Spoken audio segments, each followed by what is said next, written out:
Halo, selamat pagi anak-anak kelas 4. Apa kabar kalian hari ini? Hari ini kita akan melanjutkan materi kita di tema 4, subtema yang ketiga, pembelajaran 1-3. Sudah siap belajar? Kalau sudah, mari kita mulai pembelajaran hari ini. Silakan berdoa masing-masing sebelum mulai belajar.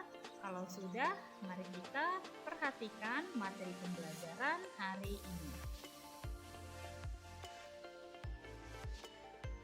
Kita mulai dengan muatan bahasa Indonesia terlebih dahulu tentang unsur-unsur cerita dalam dongeng. Dongeng adalah cerita yang tidak benar-benar terjadi atau disebutnya fiksi. Unsur-unsur cerita dalam dongeng adalah tema, penokohan, alur, tempat, dan pesan moral. Tema merupakan ide pokok dari cerita dan merupakan patokan untuk membangun suatu cerita. Alur merupakan jalan cerita yang diurutkan berdasarkan sebab akibat ataupun urutan waktu. Dapat ditentukan dengan mengetahui awal dan akhir cerita.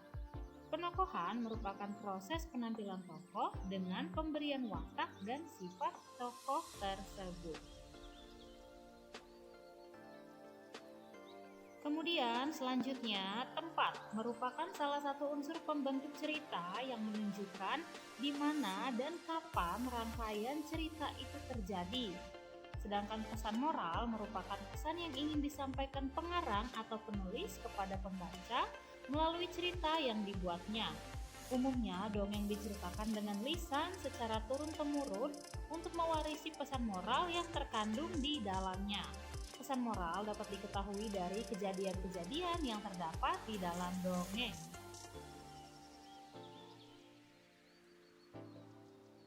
Dongeng dapat digolongkan menjadi beberapa jenis, yaitu yang pertama ada fabel. Adalah cerita tentang binatang yang berperilaku seperti manusia. Contohnya kelinci dan anjing petani, dan cerita-cerita lain yang pernah kalian dengar atau pernah kalian baca yang tokoh utamanya adalah binatang. Yang kedua, cerita jenaka adalah cerita jenaka yang lucu, yang bersifat menghibur atau memiliki sifat komedi. Contohnya si Kabayan. Yang ketiga, legenda adalah cerita yang berkaitan dengan asal-usul tempat. Contohnya asal-usul Gunung Merapi, asal-usul Tangkuban Perahu, Danau Toba, dan lain sebagainya. Selanjutnya, mite adalah cerita tentang dewa-dewi, makhluk halus, dan hal-hal gaib lainnya. Contohnya cerita Roro Jonggrang. Yang kelima, sage adalah cerita dongeng yang mengandung unsur sejarah tokoh tertentu. Contohnya cerita tentang Tutur Tinular. Dan yang terakhir ada parabel atau cerita perumpamaan. Adalah cerita yang berisi unsur pendidikan atau keagamaan. Contohnya cerita Damarwulan. Menuliskan unsur cerita dalam bentuk peta pikiran. Kalian masih ingat ya dengan bentuk peta pikiran? Nah, kita bisa membuat unsur cerita atau unsur dongeng menjadi sebuah peta pikiran. Di tengah ini kita tulis atau kita letakkan judul dongengnya. Kemudian kita bisa letakkan tema, tokoh, sifat tokoh, tempat, awal cerita, akhir cerita, dan pesan moralnya. Nah, ini semua 7 unsur ini adalah unsur-unsur yang membangun sebuah dongeng. Jadi kalian lebih mudah menghafalnya kalau kalian melihatnya dalam bentuk peta pikiran. Mari kita beralih ke IPS atau Ilmu Pengetahuan Sosial tentang kegiatan ekonomi pengrajin kayu. Pengrajin kayu merupakan salah satu pekerjaan yang memanfaatkan sumber daya alam. Sumber daya alam apa itu? Ya, tumbuhan ya, pohon. Kayu itu dari pohon atau tumbuhan. Sumber daya alam yang digunakan adalah bagian tumbuhan, yaitu batang tumbuhan. Kayu diolah menjadi berbagai macam barang, misalnya menjadi pintu, meja, kursi, jendela, dan lain sebagainya. Setiap kegiatan ekonomi juga melibatkan beberapa pekerjaan sebagai berikut. Di sini sudah buatkan tabelnya dengan kegiatan yang berhubungan dengan kayu. Lalu ada jenis kegiatan ekonominya, jenis pekerjaan yang terlibat, dan hasil yang diperoleh dari kegiatan tersebut. Yang pertama, pohon di hutan. Tentu saja termasuk ke dalam produksi, melibatkan petugas hutan, hasilnya berupa kayu yang siap ditebang. Yang kedua, penebangan pohon, termasuk produksi, melibatkan penebang pohon, hasilnya berupa kayu yang siap diolah. Yang ketiga, pengantaran kayu, termasuk distribusi, melibatkan distribusi kayu, sopir, yang menghasilkan kayu sampai di pengrajin kayu. Yang keempat, pengolahan kayu, termasuk jenis produksi, melibatkan pengrajin kayu, hasilnya berupa barang-barang mebel seperti meja, kursi, lemari, dan lain-lain. Yang kelima, penjualan mebel, kegiatan ekonominya berupa distribusi, melibatkan penjual mebel, hasilnya berupa mebel yang dijual kepada pembeli. Terakhir yaitu pembelian mebel, yaitu konsumsi, melibatkan si pembeli mebel, hasilnya adalah mebel yang siap digunakan baik di rumah, di sekolah, di kantor, atau di mana saja. Tadi kita sudah bahas tentang pengolahan kayu ya yang diambil dari tumbuhan. Nah, tumbuhan-tumbuhan itu diambil dari hutan. Kita akan masuk ke pelajaran IPA tentang kondisi hutan yang ada di Indonesia. Kalian bisa lihat, perhatikan ya. Di situ ada peta Pulau Kalimantan dari tahun 1900-an sampai 2020-an. Kalian bisa lihat ya, sudah mulai berbeda. Hijau-hijau yang ada di kawasan Kalimantan semakin berkurang. Salah satu pulau di Indonesia yang sering diambil pohonnya adalah hutan Pulau Kalimantan. Kalimantan memiliki hutan yang paling lebat dan merupakan paru-paru dunia atau penghasil oksigen. Kini, pohon-pohonnya semakin berkurang karena sering terjadinya kebakaran hutan, penebangan hutan secara terus-menerus. Selain itu, banyak hutan yang beralih fungsi menjadi lahan pertanian atau perkebunan.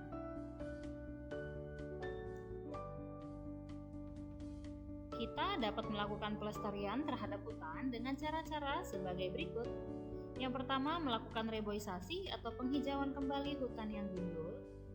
Tidak menebang hutan secara sembarangan dan memilih menggunakan sistem tebang pilih. Tidak mengambil alih fungsi hutan, misalnya untuk perkebunan, pertanian, dan pemukiman penduduk.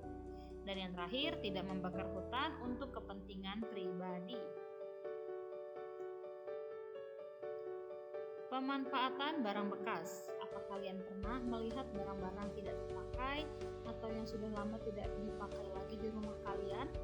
Barang-barang tersebut masih bisa kalian gunakan dan dialihfungsikan loh. Menjadi apa? Cenderamata contohnya. Cenderamata atau souvenir merupakan barang yang diberikan sebagai kenang-kenangan atau sebagai pengingat suatu peristiwa atau kegiatan. Biasanya ini dilakukan kalau kalian pergi liburan, jalan-jalan, kemudian supaya ada kenang-kenangannya kalian dari tempat itu, kalian beli cenderamata. Cenderamata juga dihasilkan di daerah wisata sebagai oleh-oleh bagi wisatawan.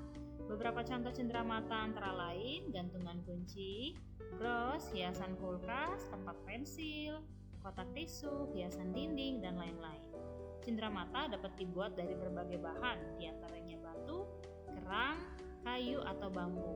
Selain itu, dapat dibuat dari barang bekas seperti koran bekas, majalah bekas, kaleng bekas, botol bekas, dan barang-barang bekas lainnya.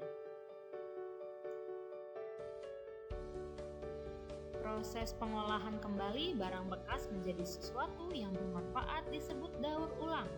Cara mengolah atau memanfaatkan sampah dikenal dengan 4R, yaitu reduce, reuse, recycle, dan replace. Reduce berarti mengurangi segala sesuatu yang mengakibatkan sampah. Contoh reduce adalah menggunakan produk yang dapat diisi ulang atau refill, misalnya membawa air minum dengan botol sendiri. Jadi kalian tidak perlu membeli minum di luar, kemudian botolnya dibuang menjadi sampah. Kalian bisa gunakan botol kalian sendiri berkali-kali. Selain lebih sehat, kalian juga bisa mengurangi sampah. Yang kedua, reuse, berarti menggunakan kembali sampah yang masih dapat digunakan untuk fungsi yang sama ataupun fungsi lainnya. Jadi tidak ada sampah.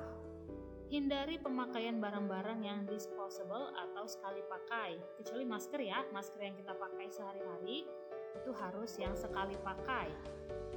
Contoh reuse adalah memilih wadah, kantong, atau benda yang dapat digunakan beberapa kali atau berulang-ulang.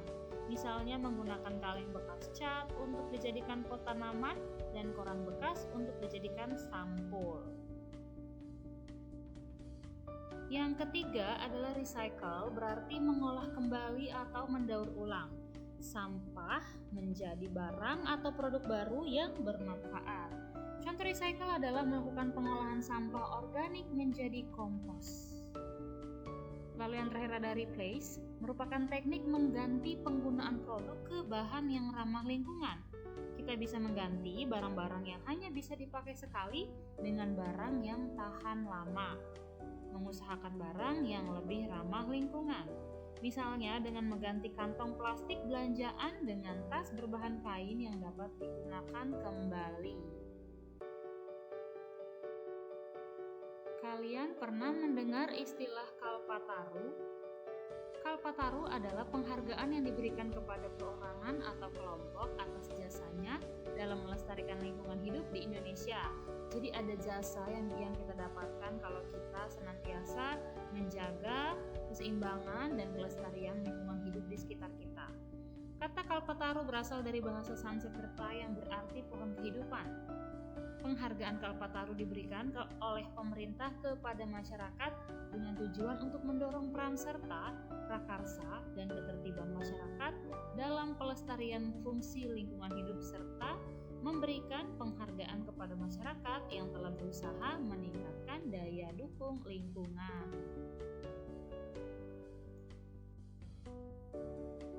Nah, ngomong-ngomong soal tumbuhan, kalian ingat ya simbol atau lambang dari sila ketiga Pancasila, yaitu pohon beringin. Nah, sekarang kita akan membahas makna sila ketiga Pancasila.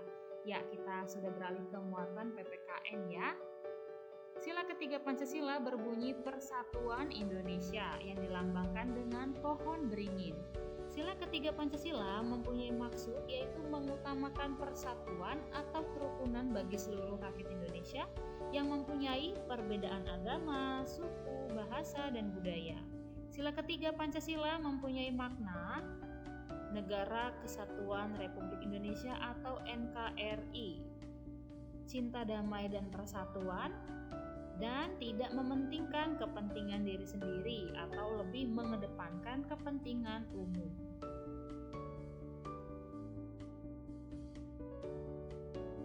Berikut ini adalah contoh sikap dan perilaku dalam kehidupan sehari-hari yang sesuai atau mencerminkan sila ketiga Pancasila. Yang pertama, bangga dan cinta terhadap tanah air dan bangsa. Rela berkorban demi kepentingan bangsa dan negara. Mengembangkan sikap saling menghargai, membina hubungan baik dengan semua unsur bangsa, memajukan pergaulan demi persatuan bangsa, menjunjung tinggi persatuan dan kesatuan Indonesia, dan mengutamakan kepentingan bangsa di atas kepentingan pribadi atau golongan. Jadi, pada intinya adalah semua yang pertama, yang utama, kita harus mengutamakan bangsa kita, negara kita, dan tanah air kita. Pohon beringin merupakan pohon yang besar tempat banyak orang bisa berteduh. Seperti halnya semua rakyat Indonesia bisa berteduh di bawah naungan negara Indonesia. Juga halnya dengan keragaman suku bangsa yang menyatu di bawah nama Indonesia. Oke, sekarang kita masuk ke materi terakhir yaitu SPDP tentang menggambar. Contohnya menggambar kapal nelayan. Ada banyak jenis kapal yang dibuat oleh manusia seperti kapal layar, kapal pesiar, kapal cepat, dan lain-lain. Kapal layar dapat bergerak dengan bantuan angin yang mengenai layarnya. Dalam menggambar kapal layar atau perahu layar, perlu memperhatikan kerapian dan kesesuaian gambar dengan bentuk aslinya. Menggambar kapal layar atau 3 dimensi ada beberapa bentuk, misalnya ada bentuk trapesium untuk bentuk dasar kapal dan segitiga untuk layar kapalnya.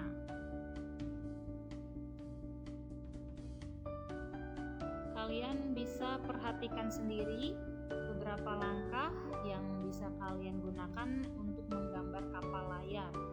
Ya, di situ ada 6 langkah. Yang pertama kalian bisa gambar trapesiumnya sebagai perahunya, kemudian garis lurus, kemudian kalian bisa tambahkan segitiga sebagai layar dari kapal, kemudian kalian percantik atau perindah dengan warna-warna yang menarik.